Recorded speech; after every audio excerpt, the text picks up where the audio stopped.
Some of the states that just got blasted.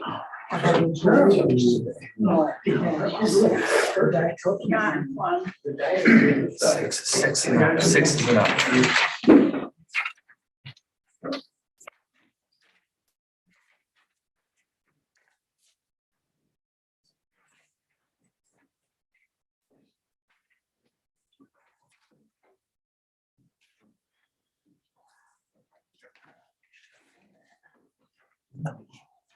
Walk out on the woodline.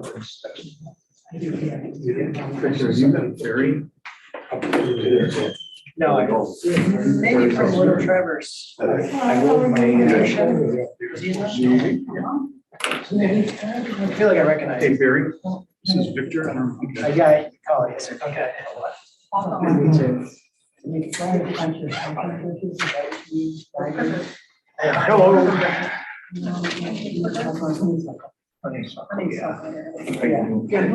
Yeah, I got plenty. Good to see you, Mark. Good to see you walking again. I know, it feels good. I can only imagine. Yeah. I have still clauses. Jeff, Right.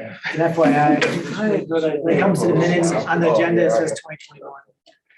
Oh, 2020. there's That's all. Why didn't you correct that? Because we had already sent it out. You should have known better. We can't have a meeting now. We just have to wait. We are late. 2021 coming around again. And I'm working on it. All right. We will correct that. I think it's right. So going up to, It's just the agenda. No, Correct. I'm going. Oh, no. No, it's actually, not. It's on the draft meeting minutes. We'll just make that correction.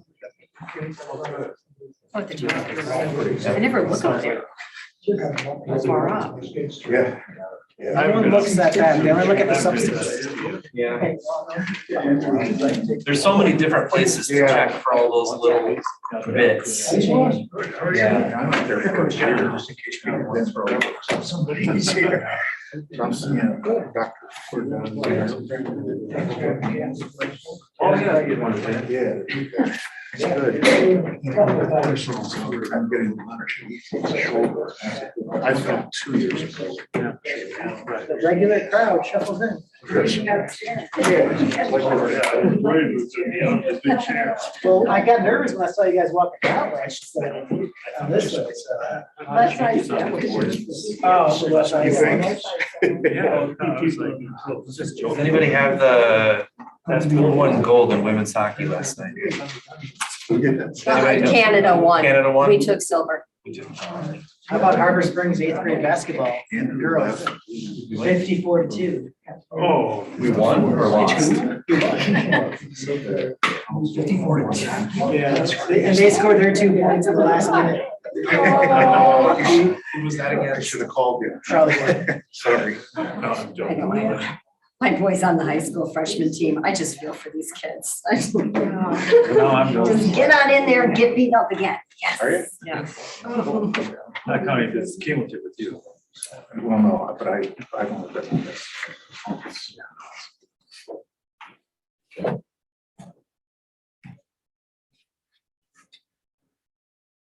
Ready? No, I'm watching the clock.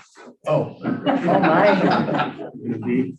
That clock's ahead a little. It is. Yeah, my computer still says 5:29.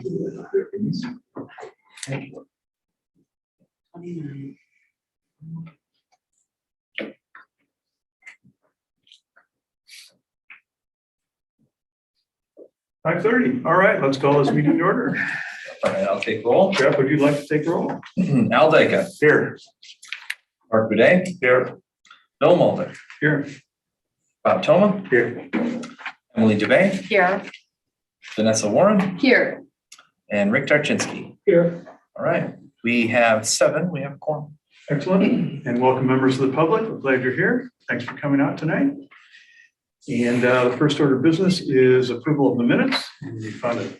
I move to approve. Small typo on it? I was just curious because I talked to Ann Dyke today about dentists, and I'm just curious the name of your dentist that you go to. Lisa, we could hear you, just FYI. She's muted. We did have a quick correction. With the date correction, Okay. with the amended. 2021 and 2022. Mhm. So there's nothing about dentists. No, Okay, yeah, we did notice that. Thanks for pointing that out. The correction of the date of the approval of the minutes from last February 3rd, it should be 2022 instead of 21. Anybody second that? I will. You can do it all in favor. All in favor of approving the minutes with the correction of the year, please say aye. Aye. Thank you. All right. Next order of business is public comment and correspondence on an issue that's not on this agenda. So any members of the public care to say anything about a different topic than we're going to cover today on the agenda? Any correspondence we should be aware of? Only correspondence is the one related to the 655 Pine Street property. All right, great. All right, everybody good to move on to Pine Street property? Good. And Jeff, could you give us some background and tell us what it is we need to accomplish today? Yes, so a little bit of background. So administratively, if a split comes to the city of Harbor Springs and it's for, I believe, 4 or less properties, I could administratively review that, determine whether it's meeting all of the zoning requirements, and process that request. If it's 5 or more, it can't be done through our administrative split approval process. It has to be done as a condominium split or a subdivision split. And those requests require planning commission site plan review. So that's why this issue is coming to you today. When we look at the zoning code for the condominium subdivision process, there's, I believe, 7 steps to this. And it basically states that the first 3 steps are done at this introductory meeting here. Once we go through that and give kind of a tentative approval to the proposed split, then it puts them on moving towards the next phase of this, which would be a requirement of some further time and energy and money on their part to draft up those master deed documents for a condo. And Larry has provided us a review for that. But first, let's hand it over to Denise and Matt Summers, and they're the property owners. They'll provide some background on what they want to do and why. Great. Excellent. Hi, Matt. So I'm Matt Summers. It's my sister Tracy. She's the property owner, and I'm representing her. She is trying to subdivide the land. We have about roughly 4.2 acres, I believe. And we have a parcel coming off of Lake Street and then a large lot in Pine Street that encompasses part of the ravine there. Currently, there's a house at 655 Pine Street, which is with its own driveway coming up here off of Lake. That's off of Lake Street, but if you go off of Pine, her house is, there's an existing house there. She's proposing 5 new building sites. It's our understanding that they're all within the zoning requirements, so we're not really asking for a variance or anything. It's our intent to bring a new road down off of Lake Street with a turnaround in the back there that would service all the houses. The utilities would come off of Lake as well, probably, and service all the houses that way too. We've been working with Benchmark. We've made sure that we're not building in any of the water plane down there. There are other houses that have been done. If you look at Arbor, that are very similar to what we're trying to do. Cinder block basement with a, basically built on the side of the hill there that would look down over into the ravine.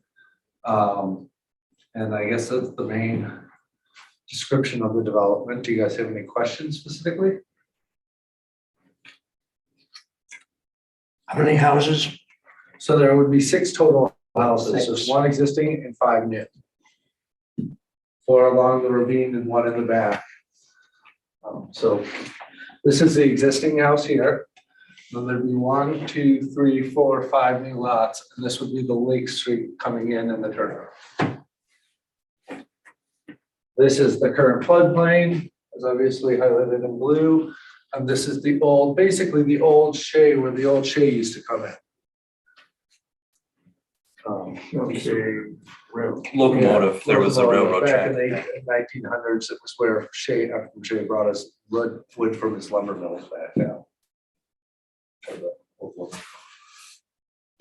So that's why the elevations are like that. Matt, are you gonna try to work around the big oak trees? or- We are, I guess the commissioners ought to finish first and then we can open it up and. So it's our intention to try and keep as much of the nature and the trees as we can. We don't wanna take down any trees that we don't have to. We wanna preserve the natural beauty of that actual, that area, so that's our intent. We could get into more of a landscape design in the next phase if we get approval to move forward, That would be part. Also, I saw from the minute notes, there's concerns about, obviously from the neighbors here on this side here and that side, we could do a row of trees that would, stop from seeing lights and stuff like that. And we'd be willing to show that on a landscape plan in phase 2.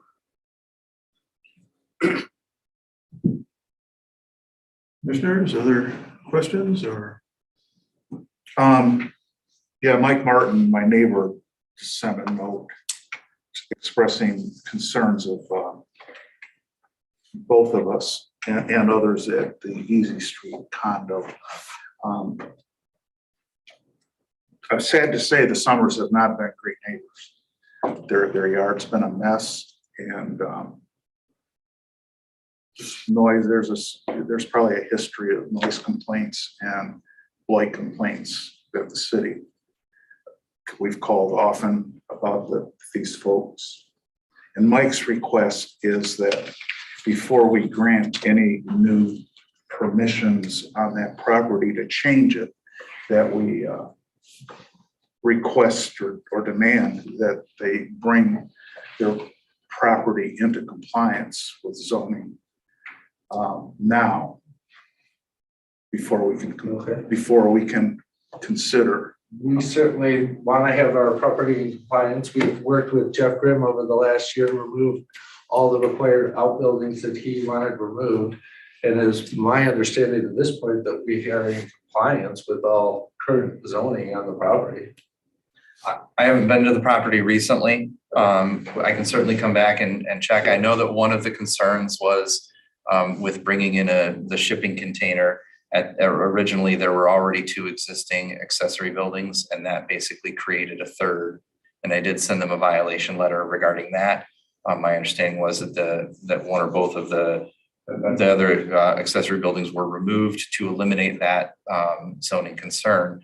I did see in the email that there was a concern about a potential vehicle in the backyard and other issues. I can certainly go visit the site, and the Summers have worked with me in the past to resolve other issues.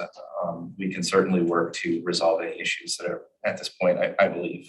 So, but that is I think a suitable concern that a condition of approval could be that they are in compliance with all zoning matters prior to any approval. And this is not also, I guess, let me reiterate, this isn't the final time that we would see them regarding this approval. My understanding is that this is a cursory review to provide information that we might like to see on future further more expanded plans. This would be kind of an initial go ahead if you feel that it's appropriate before they invest in preparing the master deed documents and the other things which require a higher investment on their end before they would then come back for final approval. You own this property where the RV and what have you, that's all on your property now? Yes. Because you purchased from the previous owner? We've actually owned it since 2000. I bought it in 2016. Okay. Wait a minute. I've been in this family, I guess, for 20 years. It was owned by my parents since 2000. So you're the folks that we're dealing with and getting rid of the stuff. Okay. I didn't know there was an issue. I didn't know Well, there we was- took care of it. Too. Yeah, so I didn't understand there, but we certainly wanted, if we're in any kind of zoning violations, we certainly want to handle that. We're not trying to not handle any kind of, I typically do, and so this year, once it's brought to our attention, we want to take care of it. Matt, would the street be private or would it revert to the city? It would probably be a private association. That'd be covered in the master deed. So you guys would maintain it? Yeah, Will it be gated? no. Wasn't our intent to get. Tell us a little bit about the homes that you expect to build, like how big would they be and what's the configuration? 3-bedroom, two baths, roughly 1,700 square feet. Cottages, kind of like what you see on Lake Street, up right, the new ones that they just built right behind us, something very similar to that. And do you have buyers already, or it would help us to know what you're seeing in the market, that had. Well, I mean, as a local realtor, I can tell you that we have zero inventory right now. And it would help us to know about demand, to know your thought process about how you arrived at this size and configuration of house. I think that I feel that a 3 and 4 bedroom right now are the most desirable houses. Those are what we're selling the most of. As I just said, there's zero in inventory right now. In Harbor Springs, really, that's not under contract right now. What do you think these would sell for, just based on your current? 500-ish. And would there be garages Yes. attached? Yeah. So you'd have your entrances basically coming off. This one would come here and have the house like right there.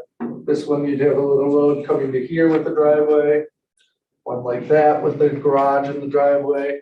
And then they overlook into the ravine, but they don't come past these lines here, because this is the envelope, but we probably have them stuck back like that, which is plenty of room for what we're looking at doing. So be a walkout basement Yeah. on those. And We want to utilize that beautiful nature down there and try and highlight it. have you checked in DPW about sewer and water and? I haven't. That would be part of the next phase, is the whole utilities plan, which we would show.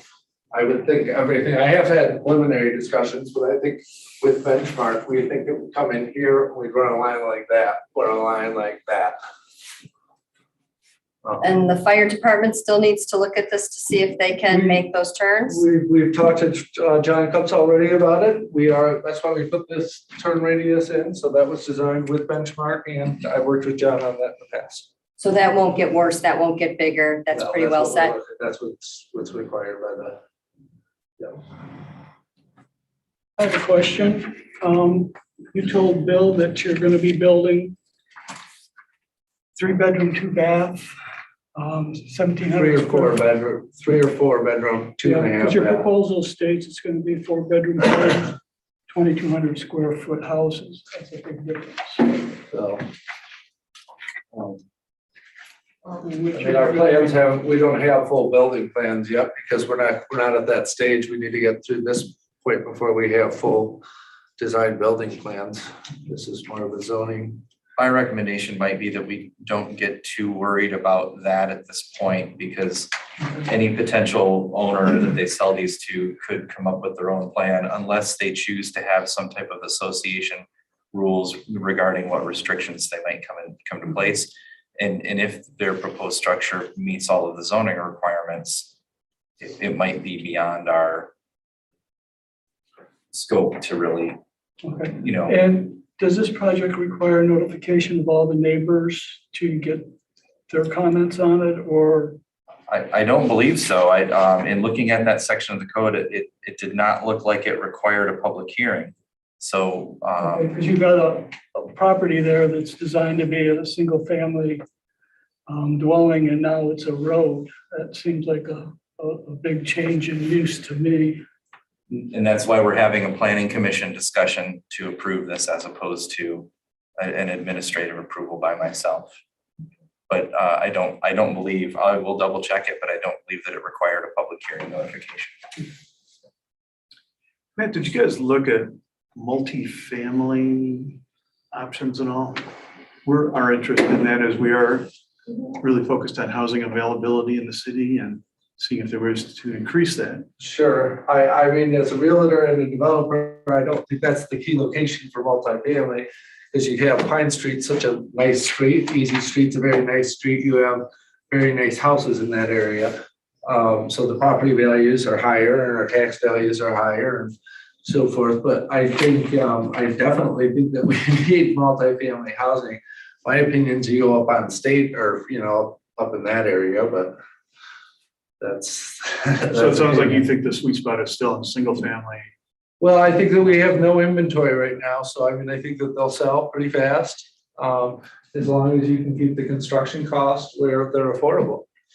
And you're not, at $1 million for these houses, is just not our intent. You feel like you have the financing and the capacity to build the units within a couple of years? Yes, we would want to build them within 2 years. We'd probably build 3 this summer and fall, and then probably build 2 next summer. That's kind of, I think, what we laid out in our schedule. And yeah, I think we can get the financing. I think it's a good project. I think it creates value. That's why she wants to do it. Value for to What? the value for and to whom? To the city, to property owners, to the neighbors. In general. Jeff, I have a question for you. 'Cause I haven't sat through one of these before. So this first phase, it appears that that some things aren't complete right at this point. But I'm wondering more about if this does, if we do say yes, they can this go forward to the next phase. With a project like this, like with a site plan review, are we allowed to add conditions to this? Because I have concerns about just where the buildable areas are. I know they show it in the green, but where is that in reality? And what harm may be done if it's not done correctly? So I have a whole list of concerns, but I don't know if that's something that we address at this level or the next level.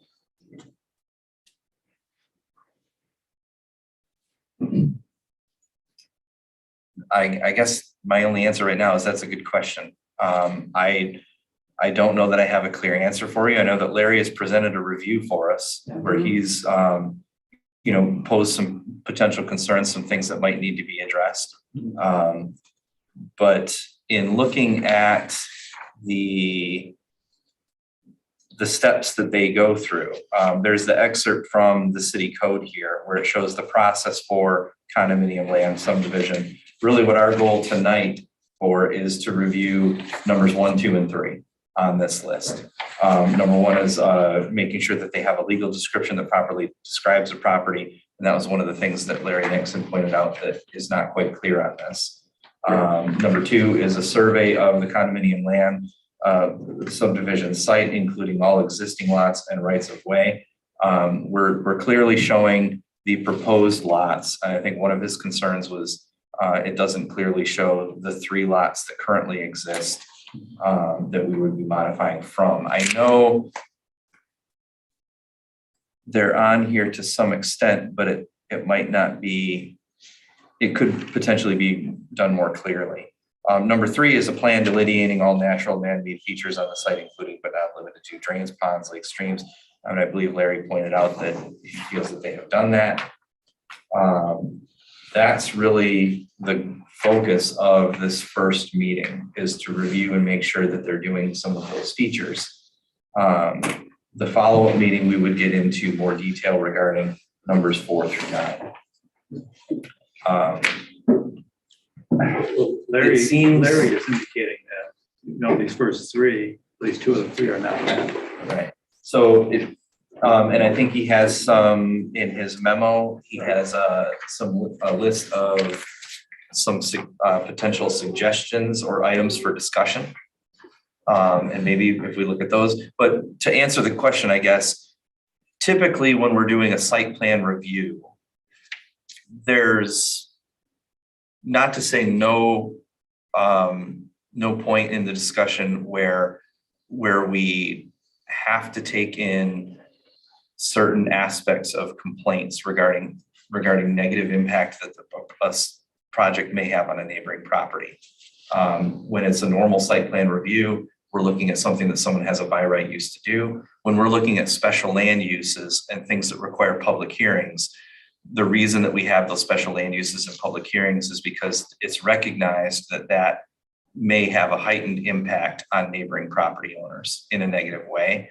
And there's, not to say that there isn't room for public input from neighbors on regular site plan review, but there's a heightened level of importance to the comments during a public hearing or a special land use requirement.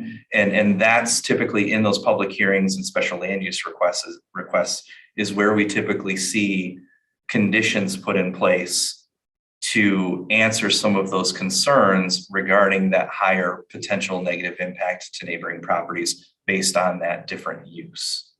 And here what we're seeing is he's proposing single family use in a single family neighborhood. So he's not proposing something that would be of a heightened intensity of use, other than the fact we're taking a large piece of property and splitting it into smaller pieces.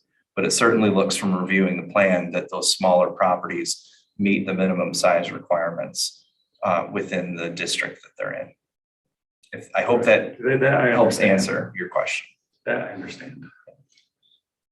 Why don't we, let's ruminate on that a little bit. And how would you feel about opening up for public comment at this point? And we can close that, we can come back and ask additional questions. Yeah. All in favor of opening the meeting up for public comment on this topic, please say aye. Aye. All right, now it's time for public comment. So here's the tricky part. Public, based on the rules, you can make a comment to the commission. So it's not a time for question and answer to the applicant, but if you phrase your public comment right, then that could be a question that could be phrased to the applicant. That's smart enough. You'll know what they're talking to. I'll do my best. All right, public. I like it, except I don't want to see all the big oak grove. I have a lot of deer that feed back there. Sure. I agree with that. Yeah, no, I agree. Yeah, I talked to Tracy the other day.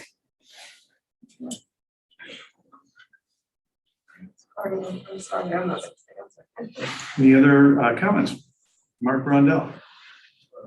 No, 181 Old Cross Way. I'd like to ask the commission how you might see this fitting in with the current master plan or the master plan as it's proposed to be updated, or maybe even a further update of the master plan.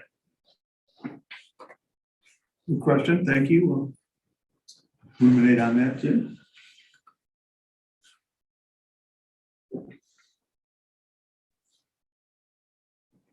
Any other public comments at this point? Could you state your name and address? Sue Stewart, 101 Easy Street. And mostly just here to watch and listen and learn about this. But it's interesting, we went through quite a lot of discussion around the FEMA floodplain, and when the floodplain got modified, a lot of trees got taken out of the lower part of the ravine, just north of M119 here. And so we notice a difference in how much light we see and how much sound we hear. And anytime those ravines get modified, things, it's funny, it seems like a small thing, but it ends up not being a small thing, and you see and hear more.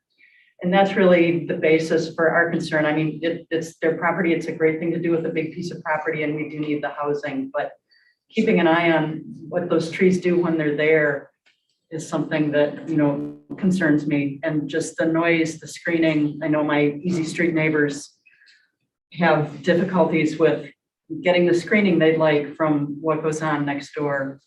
It's just having neighbors, but, so, thank you. Okay, we hear you on that. And Harbor Springs doesn't have a tree ordinance. We don't really regulate the cutting of trees, right? I mean. Not a private Well, property. not on private property. Not on private property. Some cities do these days, but we don't. So it's pretty much up to you as a property owner. But I hear you. I hear you. We hear you too. We want to keep all the biggest trees and stuff like that. That is the charm of that area. We want to put things, we feel like there is enough envelopes and green area where we can. I mean, the existing house, that's a pretty big house. And you can see how big that little square is on those green envelopes. We're not looking at building anything that big, you know what I mean? So it's gonna be a lot smaller, and we want to keep the nature and have the views of the ravine and those trees and stuff. So they're pretty. All right, any other public comments? I'll make a comment. I'm Ann Irish, and I'm a property owner that this is my backyard view. But they've got those green spots on, it's what I look at every day. I can't imagine that there's room for that many houses in that particular piece of property.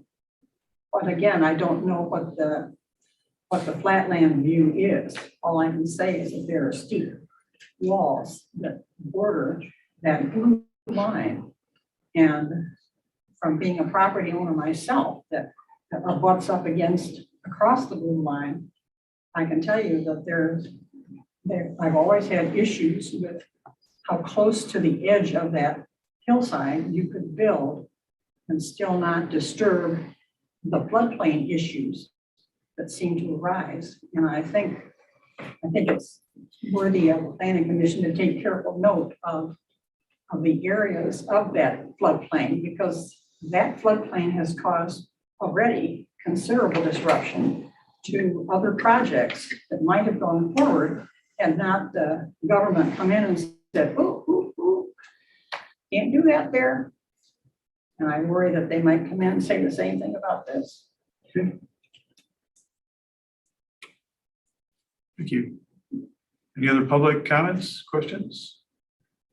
As far as building by the floodplain there, if you look down to those apartment buildings down on Lake Street, there's one of those that's built right almost on the edge of the flood. You know, where they put that development in down there. So I walk this all the time. Can I show something for a second? Let's close the public hearing. We'll stack up these questions. Every time I go down to a football game, I walk down through their property. You know, so it's beautiful down there. I can't see anything wrong with it myself. Okay. Good. Any other public comments? All right, I mean, would like to move to close the public hearing or the public comments section? Yeah, it's not a public hearing. Just Thank you. clarify. You don't really need a Okay, motion. all in favor of closing public comment section, say aye. Aye. Thank you very much, public. All right, Matt, back to us. In terms of the floodplain, how confident is Benchmark that they've absolutely nailed where the floodplain is and they got the slopes right? And We had to do a pretty substantial thing, and that's what I was gonna stand up and show. So when you look at this, these two lines specifically coming up here, that's the old shade track. You can see how it's wider right there. so that means it's flat. So when we would, no, I mean, that means that that's way out of the floodplain. So that's considerably out of the floodplain by like 8 or 10 feet. But I don't think that when we think about our building sites, we're thinking about going, and we can map it out sites for our next phase, but I think we're thinking about more like in here. And as I was saying, if you take this house, which is about 4,000 square feet, you've got a much smaller building site than what, than what's available. What's the footprint approximately on the big house, the big existing house? Is it like 2,000 square feet of the whole house? I want to say it's I had it listed, it was 4,400 total, but I don't, that's 3 floors, so I would say it's, you know. I From don't know. 1,500 and 2,000? Yeah. So for scale, if people were wondering about scale on that. So the original question, so did Benchmark really think they have the floodplain, precisely located with the very latest GIS? I guess data? I might be able to answer that. Okay. Benchmark is who the city goes to Yes. for their floodplain information. So if they're wrong, the information that the city uses is wrong. I would lead to believe that it is accurate. They've done work, not necessarily in this specific area, but submitting information to FEMA to make various updates. And FEMA has, I believe, accepted those changes. So I think that the information that we have here regarding the location of the floodplain is probably pretty accurate. Okay. It says right here on the map, approximate floodplain per FEMA floodplain map. So Benchmark is just using FEMA's map All right.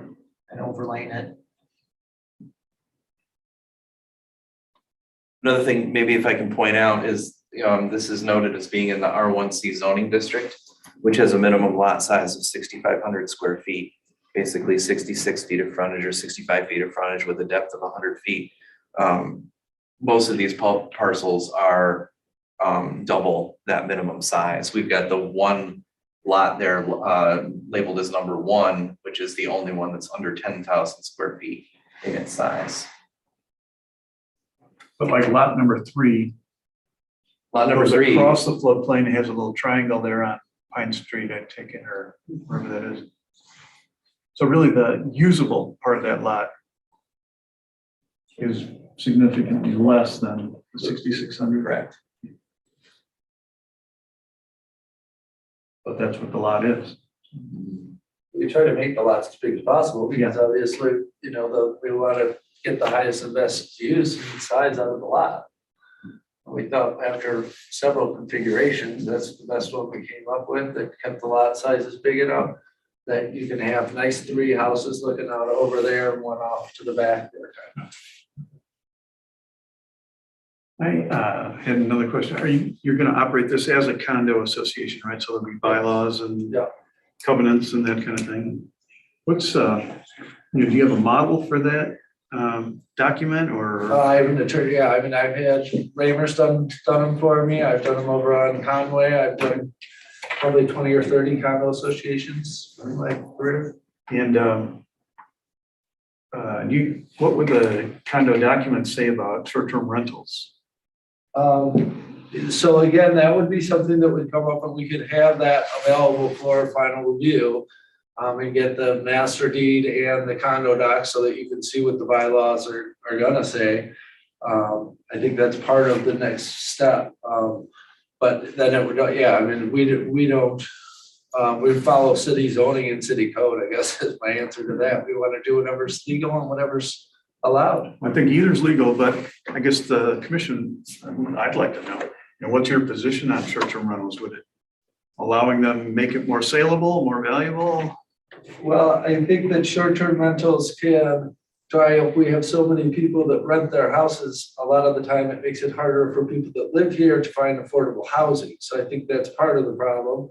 But at the same time, I think that I don't like to tell property owners what they can and cannot do with their property to some extent where I'm a capitalist, if you will, but so I don't like deed restrictions. I don't try and overly deed restrict things. But some associations do prevent that. Right.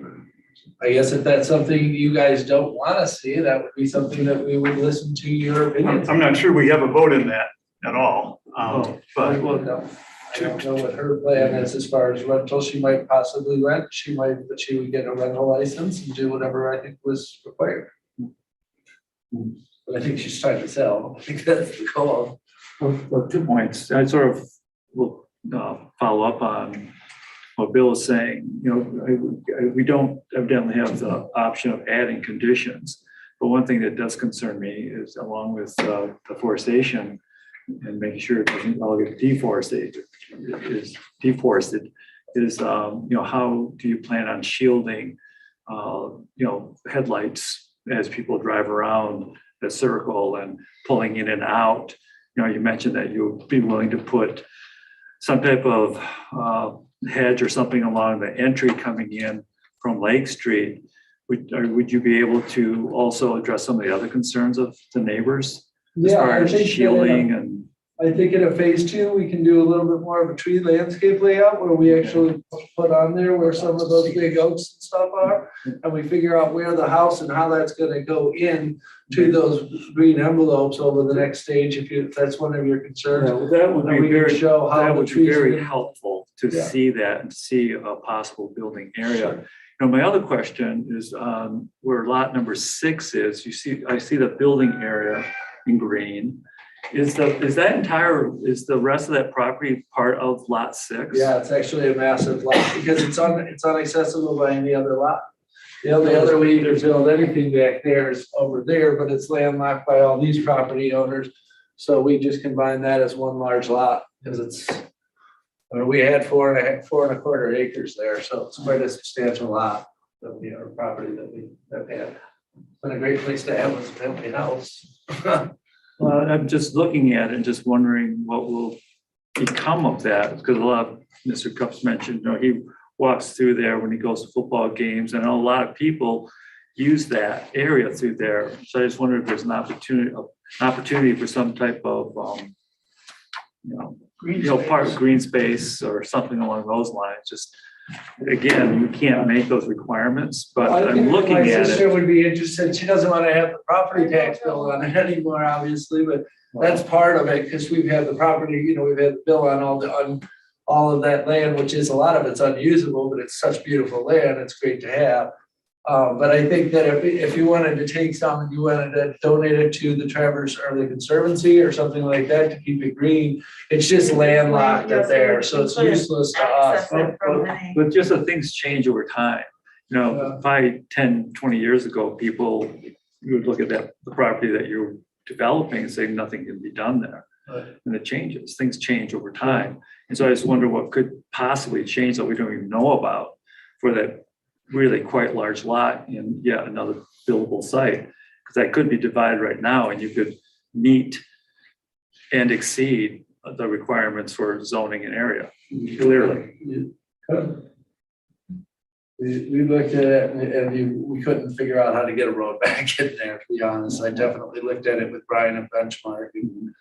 And that's why we couldn't do it. You'd have to build a bridge over the ravine. You wouldn't want to do that. I don't know. We thought about it. It's a lot of land there. But I don't know with it being locked by the other houses. We could sell it to the front houses and they could build cottages or something, I guess. Not on the same lot. You'd have to be a separate lot for that. Right. No, just, we're looking. Is that right, Jeff? It's just a point, again, No, we I get can't it. make requirements Right. evidently, but it's just something that I think. No, and our goal is to definitely try and work, and then Al, we don't want to have violations we've tried to do stuff with Jeff whenever he's come over and told us we needed to do something, we have tried to do it. We want to do whatever the board requires, and we want to do whatever's right for Harbor Springs, That's our intent. I would like to see an engineering study done on the side of that ravine before we allow lot splits and building envelopes to come down to your blue line. That's fairly steep in there. It's fully covered with vegetation. So when you start getting rid of that stuff, the opportunity for erosion gets much greater. And I'm concerned about that. I mean, if you can show me that that's stable enough and you aren't going to affect that, we're not going to have mud running down the ravine and filling it. I think you have a right to do what you propose. But I would feel a lot more comfortable because those gradient lines are pretty well packed in some areas on that property. It's going to be a pretty steep hill or short, steep drop going down the side of the basement. And I would just like to see some engineering data on that, you know, We can talk to Benchmark and see what we can come up with, and Cool. they would be the people doing it. I wouldn't know if it's a soil sample and then an engineering report for them, but I'm certainly happy to talk to them about it. We don't want to erode the hill either. We really don't want that happening either. We don't want the buildings that we're building to slide into the hill. We want to make sure everything is built nice and tight up in there. I think, and I can take some pictures, there are several houses in that area where they use CMU basements, and that helps to keep the hill up, because then you have that, all that concrete there, which keeps all that dirt up pressed, and then the house is kind of built on top of that. But you do have erosion and stuff going around from the side, so maybe there's some stuff to be done with gutter Mitigation of runoff and some stuff like sort. that, with the storm drain going in, so that it actually runs down through a tube down into the lower floodplain. I don't know. That again, I'm happy to talk to Benchmark about that. I want to address your concerns. So does she. So I'm happy to talk to them and see what we can come up with that might make you guys more comfortable with that. As far as the other stuff, I can get you the legal descriptions are the 3 lots as they sit right now. We don't have new legal descriptions until the master deed's done for the new divided lots, because it's all done part of the master deed. But I can get you the current legal descriptions, and I'd be happy to get you a plan that shows just the parcels. You know, I can get you that tomorrow. Those were his 2 concerns that I saw. If you don't mind, Bill, I think I have some comments and maybe a suggestion here. So I think we've had some good questions from the Planning Commission regarding what we can and can't do, regarding whether or not we have the ability to put restrictions on here based on some of the public comments that we've gotten. We also have in our review from Larry Nix some items that need to be addressed before we move forward. So I think that provides us the opportunity. It slows this down a little bit here. But I guess my maybe recommendation might be that we table the item today to bring back up at the following meeting. And that would provide me the opportunity to look into what our abilities are regarding restrictions on the proposed development. Also, I have talking about Al's comment regarding the grade of the bluff of the shade drain there. We have something in the zoning code regarding our restricted bluff zone with the face of the bluff itself.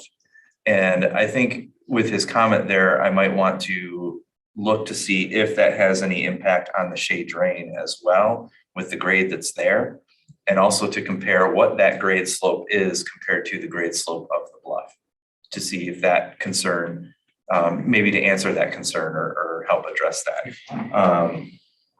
And providing me that opportunity to do that, but then also providing Matt and Tracy the opportunity to, the first step is, and it will be part of that master deed draft, that you have a legal description for the entirety of the property, so that you outline all of the lots, all of the common elements and whatnot. And that is, looks like requirement number 1 on here, that we have that legal description. So you could provide that legal. I can provide you some illustrations that show the existing lots and their size. That might work to answer the other criteria here for the existing lot sizes. But then bringing that information back, do you think that that would give you sufficient time to bring that back to our March meeting? If that would, is there anything else that you would like me to look into before we review this again? If that seems like the appropriate path to the Planning Commission.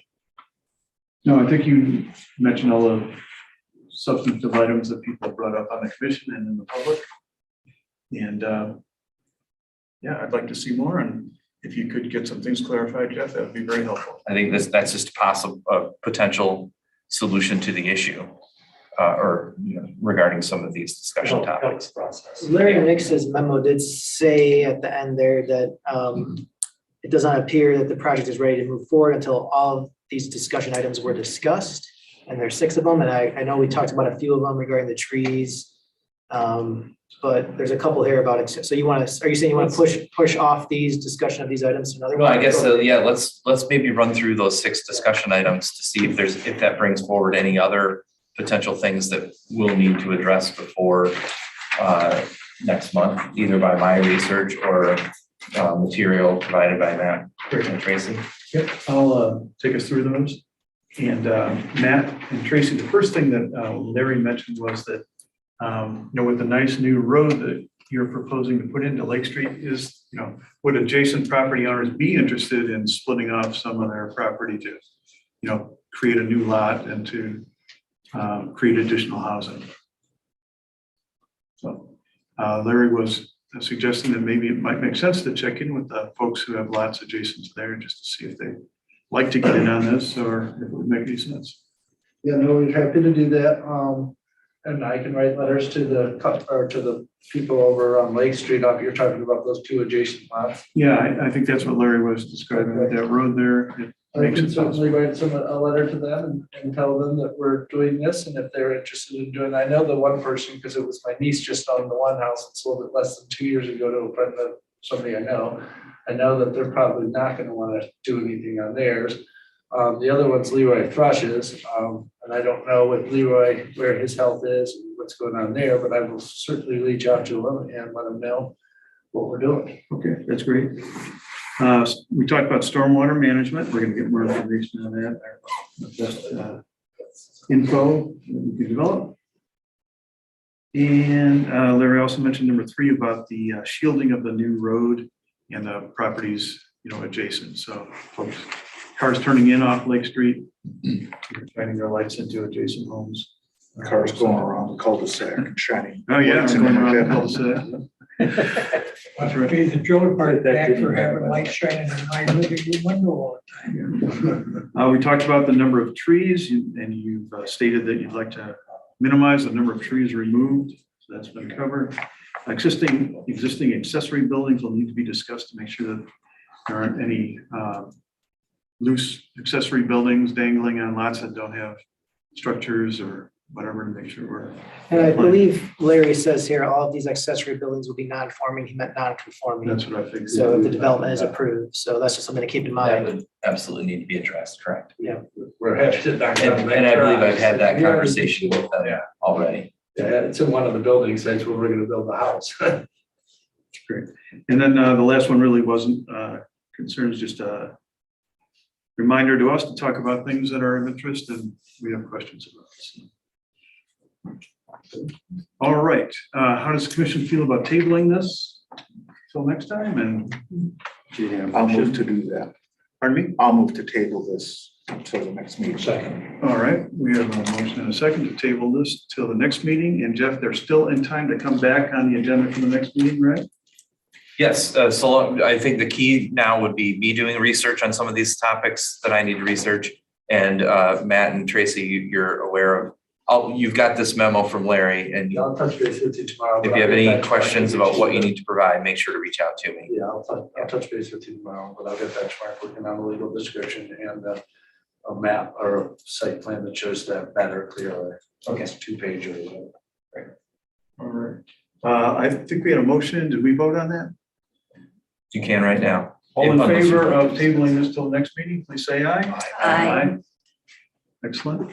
Thank you, Matt and Tracy. Thank you, members of the public, for coming to help us think this through. Very helpful. Does the petitioner know what we want them to bring to the next meeting specifically? They're gonna go by Larry's ideas. We were throwing a lot of ideas. Yeah.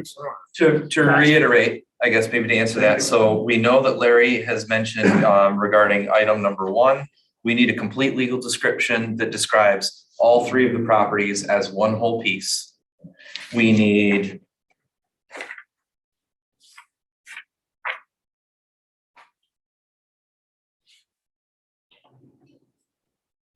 to show the boundary of each of the 3 existing lots. So maybe just a second drawing like what we have here that shows, instead of all the 6 new lots that we're going to be creating, the 3 existing ones.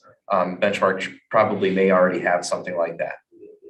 And then number 3, natural and man-made features appear to be clearly, oh, so number 3, he felt that they had clearly addressed that. So it's the answer to number 1 and 2. So that's what we're looking for, is the legal description for the whole piece, and then an illustration of the 3. And then I think maybe also just kind of addressing some of the screening and reservation of the large trees, to whatever extent. But then the rest of it is on me to look into restricted bluff zone if we have any other restrictions regarding a grade in other areas, and if that would apply here. And then also what our capabilities or lack of capabilities are regarding placing conditions on any approval. That's it. All right. Good. All right, thanks again. Thank you guys for your time. You guys are welcome to stay or you're welcome to go. Nope. Whatever you please. All right, the next item on our agenda is short-term rentals. Keeps coming back.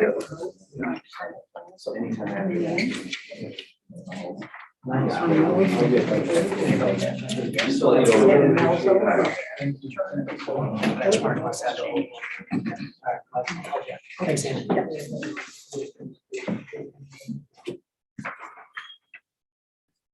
All right, the purpose of this agenda item is to catch up planning commission members on what's going on regarding short-term rentals. The city has taken some actions in the past month or so, and I wanted to bring you up to date on that. We also have some new members on the planning commission. Wanted to set the groundwork with you about short-term rentals. And I'm suggesting we take this up this year, throughout the course of the year. My thought tonight was that we would just set a foundation. So I'm not suggesting or asking that we decide anything or take any actions or develop any plans. I just wanted to set the baseline. Does that sound good? Okay. This is a pretty tough issue. Communities all over the world are wrestling with it. Emotions in town are real high right now on a variety of issues. So I think it would be good if we took this in a measured way and talk about it this year. And if we're gonna have any more public input, we might want to do that in the summer when there are more folks around. We did that back in August. It was very successful. So with your concurrence, let's tell you what we know about short-term rentals as of this point in time. Jeff gave us a bunch of data about the 2021 short-term rental licenses in the city of Harbor Springs. And we broke them down by zoning district to see where they're located. And about 60% ended up actually in in single-family residential neighborhoods. And that's where we get the complaints. That's where the conflicts mostly happen.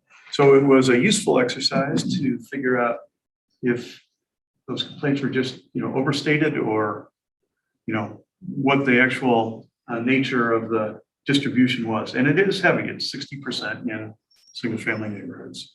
So just a data point for you. The next chart that we have is something that we put together after the public input session in the summer. And we sat down and we bracketed some ideas and categorized them as more effective and less effective, and slower to implement and faster to implement. And the city staff and city council have taken some action, and the items that are in red show the actions that have been taken and were just approved at the last meeting, I think it was February 3rd. And so that's what those are. And we have yet to see them take effect. Right, we don't know. I think it's 10 days from the adoption of so it should be about now. So they, What is today's date? The 17th, it was the 7th, so yeah, it should be in effect. so they take effect on the 19th. It's something like 5 or 10 days after they're published in the paper. Okay. So city council acted on them. Jim Raymer drafted a notice with that resolution in the paper, and I believe it's from discussion, it's 10 days after that notice was in the paper that they are actually in effect. So providing a little bit of opportunity for property owners operating short-term rentals to be aware of that change. Also, we did just send out, we've received, I think, probably 6 to 10 applications for short-term rentals for 2022. Most of them used the old application. Some of them provided a check for the old fee. So I did reach out to each of them, providing them with notification of the changes that City Council made, providing them with a copy of the updated application and all the other information. And we did include in the packet here what that new short-term rental application looks like, along with the resolution or the revised city code language for short-term rentals this thing here. And that was all provided to those applicants. And then I believe that Bridget in the office has a list of all of the short-term rentals from 2021 that Bill, you came in and reviewed. And she's going through that list, and we're emailing the same information to all of them. One, verifying whether or not they're going to continue short-term rental in 2022, also notifying them of the changes to this. So Good, that's good proactive. Yep. Work. I got mine today. Okay. Makes all the sense in the world. So the one thing, Bill, on this chart that I didn't catch when you sent to me is, we have in red here, established quiet hours. We kind of already had those. We just didn't change the quiet hours. So there already are quiet hours. We just kept them the same. So. Great, just have we affirm those. So these aren't actually in effect yet, and then it'll be months, it'll probably be the whole season before we know how these things impact the community. We're hopeful that they're going to be very effective and it'll be received well by the community, but we don't know yet till the season rolls out. 6 to 10 applications doesn't sound like there's so far a tidal wave yet, like it's not, sounds like it could be on pace with last year. So typically, like last year, as an example, we worked with Harmari. We're still working with Harmari. I believe it was sometime in January or February, we sent out our initial mailing to all the property owners in Harbor Springs that we knew had short-term rentals to file their applications. We received a lot of our responses in March. And then we did a second mailing, was it in June? Victor, does that sound right? Where we got another significant number of them documented. We have not done that initial mailing yet.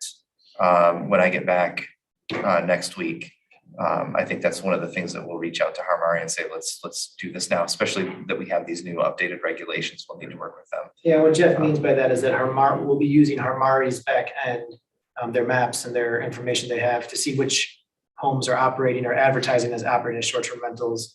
And then we'll compare that list to the list we just emailed out to people to renew. So that's how we follow up there. So, yeah. okay. That's great. Go ahead. So you don't know, or you do know, how many rentals traditionally have been happening? Well, I think we have a pretty good idea. One, we have all of our applications that we received last year, and I think we got most of them. And Bill went through, categoried those, put them into what zoning districts they had, and we had 67 applications that we had processed and approved last year. The last time that we did anything with Harmari regarding 2021, we sent out a follow-up letter that addressed about another 13. However, many of those, and this is a situation that I'm finding with working with this software, Harmari, as an example, shows on there, we have like a dashboard website that we can go to see all of the listings, to see how many we have, a lot of good information for them. And I intended to include it in this, but there's a printout from that dashboard where we can look at some information. I didn't get to include that here, but I will provide that the next time we talk about short-term rentals. They show that we have over 200 active listings in Harbor Springs. However, I want to caveat that I don't think that that's accurate for a couple of reasons. One, if I own a home and I operate it as a short-term rental and I have a listing on Airbnb and I sell that home to Vanessa, but I don't remove my listing, and Vanessa starts listing it as a short-term rental now. Now there's 2 listings for that same property. Or let's say that Vanessa buys it and moves into it and is not operating it as a short-term rental. But I send her a notification saying, hey, you're operating a short-term rental because we've seen this listing. I've had a number of conversations with property owners where they're the new owner, they're not short-term renting, but there's the old Airbnb or VRBO listing from the previous owner that they can't get removed because they're not the owner of the listing. So there's a number of listings out there that are inaccurate, and I've been trying to find those and flag those so that they're not included in that equation, but it's still kind of something that is, I think, artificially inflating the number of listings that Harmari shows within the community. But we will, when basically we get a list of all of the listings that they show, we will send out a mailing to all those property owners to get them enrolled. But I think we were close. I would say that we were probably at, Harmari aims to keep us at 90% or higher compliance. And I think that we were there last year or very close. So these permits, for lack of a better word, that's not on a per rental basis. That's on a per season basis. It's an annual basis. Okay. Yep. It's a license that we go into with the property owner. It licenses them for the calendar year to operate under the ordinance that we have in the city code that governs short-term rental. They're required to comply with the regulations that are presented there. And as long as they do so, they're able to continue. That license also is what gives us the ability to fine them if there's an issue that we find through a complaint or whatnot, or the ability to revoke the license if we feel that we need to address a situation that repeats itself. One of the key factors that came up through our public input session that we had last year was the time frame of our response. We were kind of using a more typical what I used for zoning administration, where when we receive a complaint, we would send them a letter. We would then give them a little bit of time to resolve that issue on their own before sending them a follow-up letter, before taking more enforcement action. We drastically changed that for this year. We're moving forward with enforcement basically right away, because we found that that's what the community would like to see. That's what they would like to see to prevent the negative behavior from impacting their properties. That's also what we found in other communities works best, is to just proceed with enforcement action as quickly as possible. And that's one of the things that we're implementing this year. Again, I should also state that that's for recognized violations. If there's a complaint issued, we still have to investigate to make sure that there is something that's enforceable that we can go and take action on. Great, thank you, Jeff. Thank you. For additional grounding, the single best thing we have is the notes from the public input session. They're in the package, and you can read about what people said, and it kind of summarizes the main categories of complaints and favorable aspects for short-term rentals too. There's one more thing Victor is working on firming up right now, is the Be a Good Neighbor pamphlet, which is a requirement for landlords to give out. And we took off from one of the comments actually was a lady said Palm Springs does a great job. And we went and got a copy of that and extracted some ideas from that. And Victor's been working on it, and I think it's going to be good. See. I think we have that sample that we are, distributing, and that's can easily be editable. I'm not a graphics designer by any means, but we can work on always updating that. But basically, it has the message of, you're entering a residential community. We want to keep our community, safe, quaint, charming, etc. Our neighbors will call the police, just messages like that on there. So, be on your good behavior. Then sample ordinance, what to do with your pets, pick up their poop, don't make too much noise, stuff like that. So it's pretty simple and straightforward, but it's something that the property owners can distribute to their renters, and they are required to distribute to the renters per our ordinance now. The next topic on this is the status of the legislation in the Michigan Senate and the Michigan House. There were dual bills introduced that would prohibit municipality from regulating short-term rentals through zoning. And that was massaged in the House, and it came out in an amended form where it would essentially cap short-term rentals at 30% of a community's housing units. It would prevent a city from putting a lower cap than 30%. Yeah, they couldn't, they couldn't regulate unless the number of rental units was over 30% of their housing units. So it's a big number, very big number. And So for clarity, we're at like 7%. It's a two-parter. One, it states that we can't apply, if it passes, that we could not apply regulations to short-term rentals that didn't apply to other properties. We couldn't single them out. And that we couldn't create a limit on the inventory that would be lower than 30% of our housing stock. so that's what that's where it stands in the House right now. I think it's still in committee. And then the Senate bill has not moved out of committee. The Senate bill was the original one that said short-term rentals are a by right use and no community can restrict them. So that was harsher and hasn't been modified.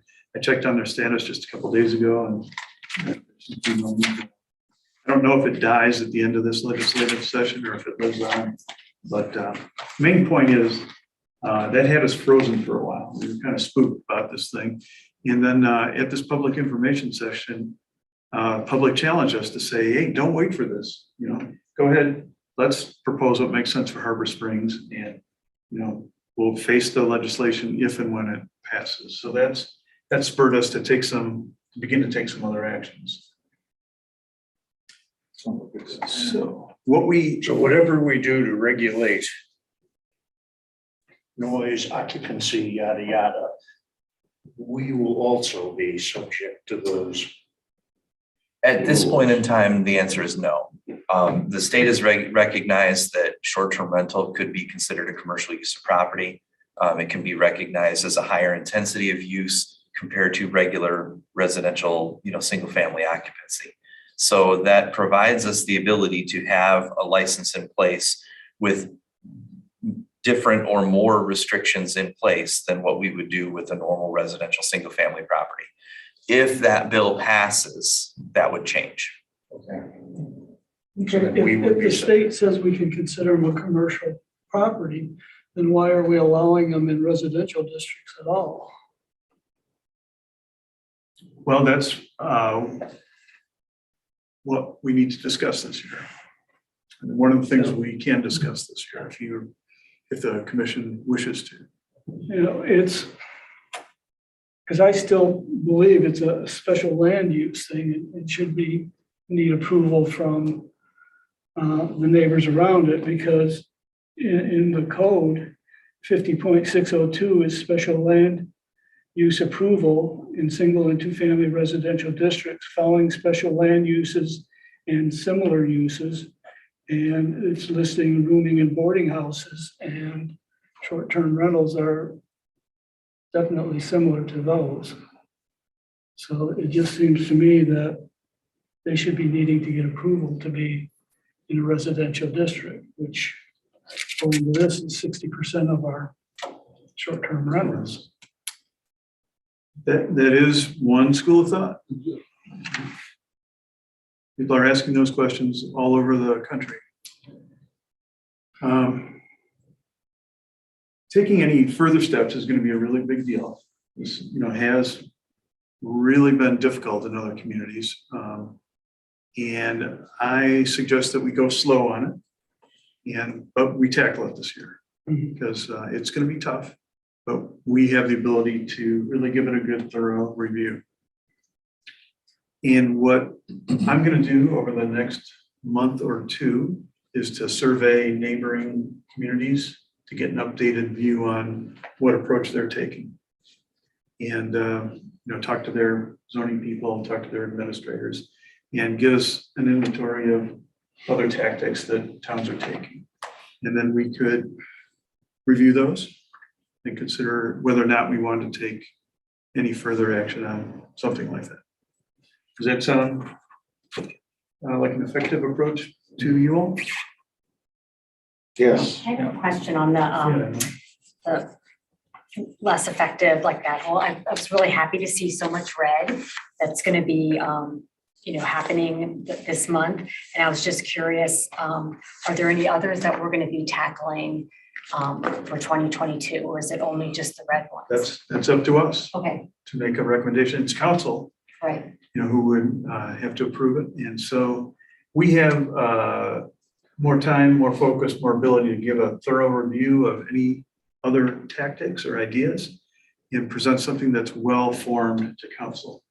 Because didn't we do that with the red ones? We kind of singled did. out certain ones, We right? did. And then presented to them, and then they chose these. And the one that I brought up to council last time we talked about short-term rentals was our definitions of motel and hotel. And I think that's one thing that the council will need, planning commission and council will need to tackle, is because reading the definition of motel, I found it hard to distinguish between what most short-term rental owners are doing and versus what a motel does. So now that doesn't, for our purposes, because short-term rentals are in the city code, that's how we get around that. But, for all intents and purposes, we need to look at those definitions. I think that's something, for my opinion, that the council should and commission should really look at what we review short-term rentals. Well, the motel definition is that it's got a front desk person that's there 24 hours a day, and short-term rentals. No. Our definition doesn't have anything about a clerk. A hotel, it does. Hotel does. Hotel does. Motel just says that you are accepting Automobile transient. transients that are entering the domicile from an exterior door. It's and that was, there was I can't remember if it was a Court of Appeals case in Michigan or a Supreme Court case that was with another township that had a motel definition that clouded the issue and created some interesting decisions when they regarded that. So they're suggesting that most communities review their hotel motel definitions to see how they may or may not impact short-term rentals. So that is something that we'll address here. Right. And That's in the zoning code, so that's our purview. Yeah. And we can address it. Okay, my suggestion might be, we've made some significant changes, primarily in the enforcement side of things for the start of this year. I think it would probably be a good idea, once we've had an opportunity to see how those affect things, to maybe have another public input session sometime this summer. And then while you're gathering your information, we could then have a follow-up meeting after that public input session with further. yeah, I agree, Jeff. I think if we do anything, it ought to be in the summer. We ought to get have a town meeting or a public input session of some type, and we ought to see how the new changes are rolling out, how people feel about those. But between now and then, we can survey what the other communities around us are doing, just to get our thoughts together, to see possible options that we might want to consider. All right, if that's good with the commission, then that's the path we'll take. Good with me. All right, thank you very much for that. All right. Any other business? Any other old or new business? Or member comments? We did receive a request for special land use in the CBD, so we will have that on the agenda for next month. Right. Other than that, I don't have anything else. So whatever other topics we would like to discuss at that point, we can do that. We do, I have another one for tonight. We have a vacancy, Andrew, and applications are being accepted right now. I have about 5 or 6 people who are interested. A couple had applied previously, and a couple are new ones. Okay. And those would go to council. I'm gonna send them to council this Friday for Monday's meeting, and decide if they'll review them and decide if they want to appoint someone. Great. So if they do appoint someone, then we could have that person at our next meeting. Sworn in. Good. And then something we put off at the last meeting was to elect a vice chair of the planning commission to take over in the absence of the chairman. We elected to put it off so everybody could be here. We're only missing George. Yeah. So here we are. We could, if anybody's interested, we could elect that person tonight, or we could just punt on it and I nominate Al. think about it. Oh, he can't, he actually, he's the one guy who can't do it. Good.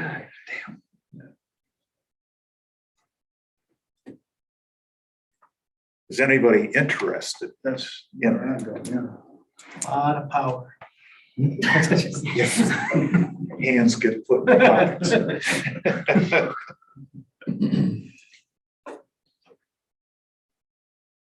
I don't mind being it, but I can't. No, we can't. All right. That's the new guy. The new guy. Mark would do it. All right. Mark would do it. Yeah, I'll stick. It's okay. Yeah, you're the senior guy here. Yeah. Mark, you're the oldest serving. I know. Certainly, yeah. I didn't know that until I got here tonight. Would anyone like to nominate? I'd like to nominate Mark Boudet. I'll second that. Oh, excellent. Okay, we have a nomination on the table for Vice Chair of the Planning Commission. Mark Boudet. Anyone? Well, we better go around. So Jeff, would you like to? I can do that. Yeah. Rick Tarczynski, Yes. Vanessa Warren, Yes. Emily DeBay, Yes. Bob Toma, Yes. Bill Lawler. Yes. Mark, you can't vote for yourself. Well, can you? I don't know. Mark. Say no. I'll take it. Yes. All right. Motion passes. All right, congratulations. Yeah, thanks. Just don't ever not be here. All right, any other member comments? Great. Then let's call the meeting adjourned. Thank you very much, everybody. Thank you. Sure. Got that.